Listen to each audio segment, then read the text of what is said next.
The morning Renata Boateng walked into Hargrove and Ellis Property Management to pay her rent in person, she had no idea the woman behind the front desk was about to make the worst professional decision of her career. It was a Tuesday in late October, the kind of day in Toronto where the sky sits low and gray and the wind off the lake cuts right through whatever you're wearing. Renata had taken the 29 Dufferin bus down from her apartment on Symington, the same route she'd taken for 11 years. She was wearing her old green parka, the one with the broken zipper pull she kept meaning to replace, and she was carrying a paper bag with a coffee and a muffin she hadn't eaten yet. She wasn't there to cause trouble. She was there because her online payment had bounced 3 days earlier due to a bank error, the kind that gets corrected automatically, and she wanted to sort it out face-to-face and make sure there was no late fee attached to her file. That was it. That was the whole reason. But before Renata could get 3 words out, before she could even set her coffee down on the counter, the woman behind the desk, her name tag said Pauline, no last name, looked her up and down once, slowly, and said, "If you're here about the shelter referral program, that office moved. It's on Bloor now." Renata stood very still for a moment. "I'm here to speak with someone about my account," she said. "Unit 412. I've been a tenant here for over a decade." Pauline's expression didn't change. She picked up a pen and tapped it against the desk.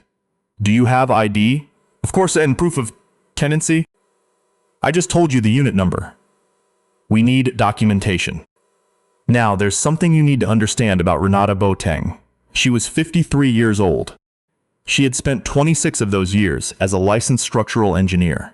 She had overseen the restoration of a historic bridge in Winnipeg, consulted on 3 hospital builds across the country, and was currently serving as a senior project lead for the redevelopment of a waterfront district in Hamilton. She owned her car outright. She owned a cottage in the Muskokas outright. And the apartment she was standing in right now, Unit 412 at the Hargrove and Ellis building on Roncesvalles. She had lived in since she was 42, paid every month, on time, never once a complaint filed against her. She did not say any of this to Pauline. She reached into her bag, pulled out her driver's license, and laid it on the counter. Pauline looked at it. Then she typed something. Then she looked at the screen.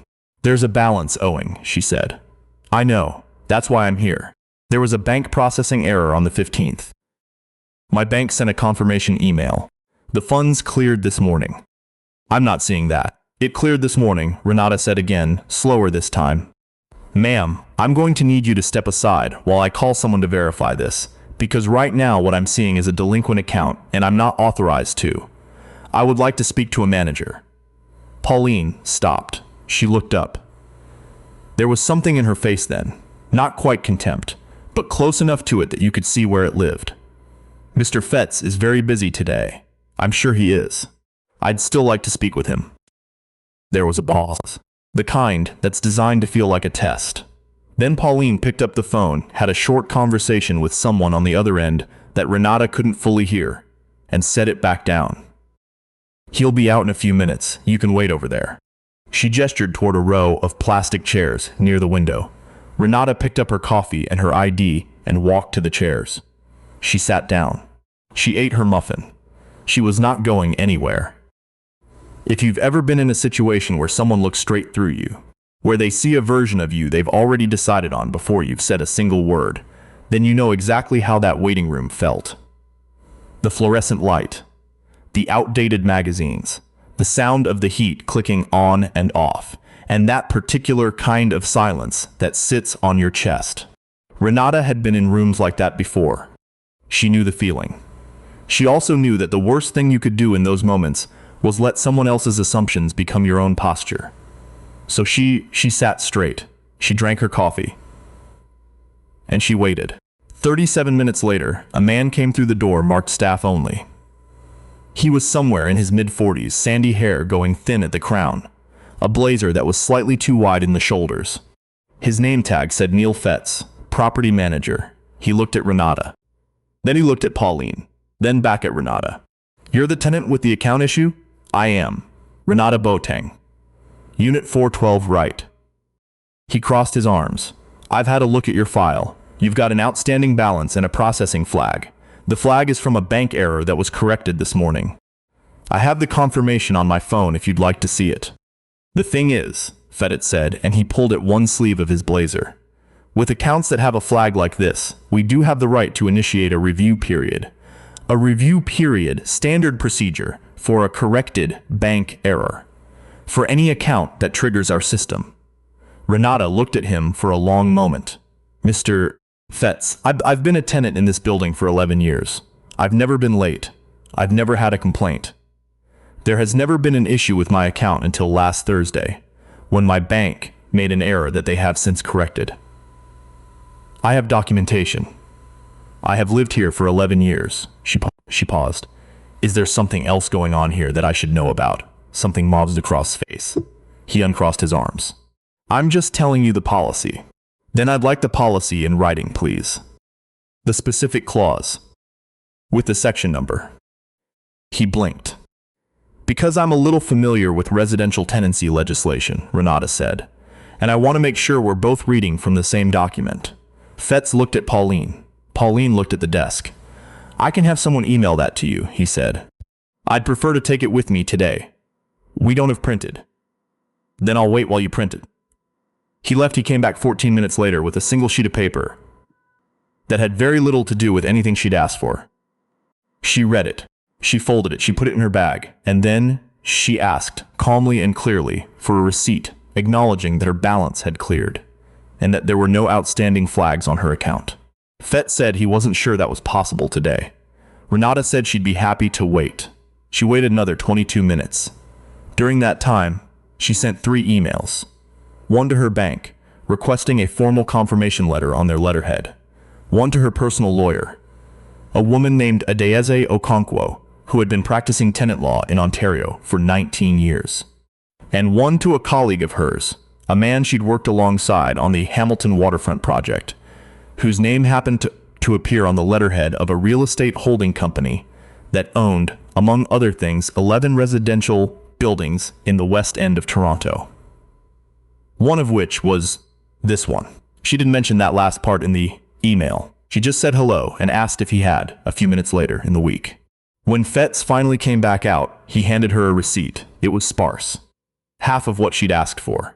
She thanked him, put it in her bag next to the policy sheet, and stood up. I appreciate your time, she said. I'll be in touch. She took the 29 Dufferin back home. She made tea. She sat at her kitchen table, the one by the window that looked out over the backyard of the house next door, where the neighbors had left their Halloween decorations up a little too long. And she thought about what she wanted to do. Here's what she didn't do. She didn't call anyone to complain. She didn't post anything online. She didn't go back to the office the next morning and make a scene. Because she understood something that most people don't, which is that the moment you let someone else's bad behavior dictate your next move, you've already given them more than they deserve. Instead, she called Adeyeze Okonkwo, and they talked for 40 minutes. Then she called her colleague. His name was Winston Adebayo, and he had been developing residential property in Ontario for 31 years. And they talked for another 20. And then she called her bank and asked them to send the letter, which arrived in her inbox before 9 o'clock the following morning. She compiled everything into a folder, organized it, dated it, and then she waited. Because she had learned a long time ago that timing is not the same thing as hesitation. It was Adeyeze who suggested filing the formal complaint with the Landlord and Tenant Board first, before doing anything else. Procedural clarity, she called it. You want everything on the record before anyone knows you're building a record. Renata agreed. They filed on a Thursday. The complaint cited differential treatment, procedural overreach, and failure to provide documentation upon request. It also included a note, very brief, very measured, about the specific nature of the interaction at the front desk, and the language used before Renata had even stated her purpose for visiting. The shelter referral comment. Because that's the thing about a comment like that. It takes 3 seconds to say. It takes a lot longer to forget. Meanwhile, Winston had started asking questions of his own. Not publicly. Not dramatically. Just the kind of quiet, methodical questions that a man asks when he owns the building you work in and wants to understand what's been happening inside it. He'd had some concerns about the management company before. A pattern of slow maintenance response in certain units, a handful of complaints that had gone unresolved longer than they should have. But he hadn't moved on anything yet, because he hadn't had a clear enough picture. Now he was starting to get one. He asked his property liaison to pull the last 18 months of tenant complaint logs for the Roncesvalles building. He asked for the maintenance response, for the front desk incident records. And when those documents came back, he read through them carefully, flagged the ones that concerned him, and then called his lawyer. Not because of Renata, specifically, but because of what Renata's situation had made visible. The LTB hearing was scheduled for a Wednesday morning in January. It was a cold morning, the kind of cold that makes the city feel smaller, quieter, like everyone has agreed to stay inside until further notice. Renata arrived early. Adebayo was already there. They sat together and went over the documents one more time. Not because they needed to, but because preparation is its own kind of steadiness. Neil Fetz arrived with a junior associate from the management company's legal team. He looked less comfortable than he had the last time Renata had seen him. He didn't make eye contact when he came in. The hearing itself was not dramatic. These things rarely are. There was testimony, documentation, cross-examination conducted in the careful, flat language that legal proceedings require. Renata answered every question directly. She did not embellish. She did not perform. She simply told what had happened, in the order it happened, with the documentation to support each step. When the adjudicator asked Fetz to explain the basis for the review period he had referenced during their meeting, he said it was standard procedure. When the adjudicator asked him to provide the written policy, the document he produced was not the same one he had given Renata. It also did not contain the clause he had described. The hearing ended before noon. Adebayo said she felt good about it. Renata said she wanted lunch. They went to a Jamaican place nearby and ordered rice and peas and jerk chicken and sat by the window and talked about things that had nothing to do with any of this. Adebayo's youngest was applying to university. Renata had started taking a ceramics class on Tuesday evenings. The city was finally repaving the stretch of Bloor, near Dufferin, that had been broken for 3 years. The adjudicator's decision came 6 weeks later. It found in Renata's favor on all 3 counts. The management company was ordered to issue a formal, written apology, remove any adverse notations from her tenancy file, and pay a fine under the Human Rights Code for the nature of the initial interaction. The decision also recommended a review of front desk training practices and tenant communication protocols across all properties managed by the company.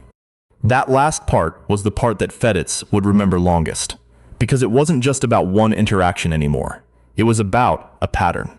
And once a pattern is named in a legal document, it takes on a kind of permanence that no amount of retraction can undo. Winston, for his part, had already made his decision by then. He gave Hargrove and Ellis formal notice that the management contract for the Roncesvalles building would not be renewed at the end of the fiscal year.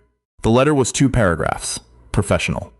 He sent a copy to his property liaison and filed one with his legal team. He did not send a copy to Renata. He didn't need to. She found out the way most people find out about things, through someone who knew someone who had heard. She was at her desk in Hamilton when she got the call, going over load calculations for a pedestrian bridge that was due to break ground in the spring. She listened. She thanked the person on the other end. She hung up and looked out the window at the water for a minute, at the gray-green surface of the harbor and the cranes on the far side, and then she went back to her calculations. Because there was work to do. There was always work to do. A few weeks after the decision came down, Renata got a letter from Hargrove and Ellis. It was the formal apology the adjudicator had ordered. It was signed by someone in their HR department, not by Fetz, not by Pauline. The language was careful and corporate, and said all the right things without quite sounding like any of them were meant. She read it once. She put it in the folder with everything else. And then she went to her Tuesday ceramics class and spent 90 minutes trying to make a small bowl that kept collapsing on the wheel. And she laughed about it with the woman next to her. a retired teacher named Gloria, who had been taking the class for 4 years and was very good at it. And then she drove home through the West End with the radio on low. She passed her building on Roncesvalles. The lights were on in the lobby. The mailboxes were visible through the glass door. Everything looked the same as it always had. That's the thing no one tells you about these situations. About standing your ground. About doing it the right way, methodically, with documentation and patience and the right people in your corner. It doesn't end with a fanfare. There's no moment where the lights change and the music swells. Life continues. You continue. The bowl keeps collapsing, and you laugh, and you try again. But something has shifted. Something permanent and quiet. The way a foundation settles. Not dramatically, not visibly, but completely. The ground is different now. And you know it.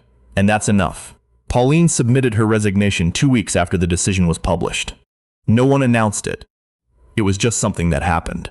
Feditz was reassigned to a smaller portfolio on the other side of the city. The building on Roncesvalles got a new management team in the spring, younger, quieter, very responsive on email. Renata renewed her lease in April. She paid online.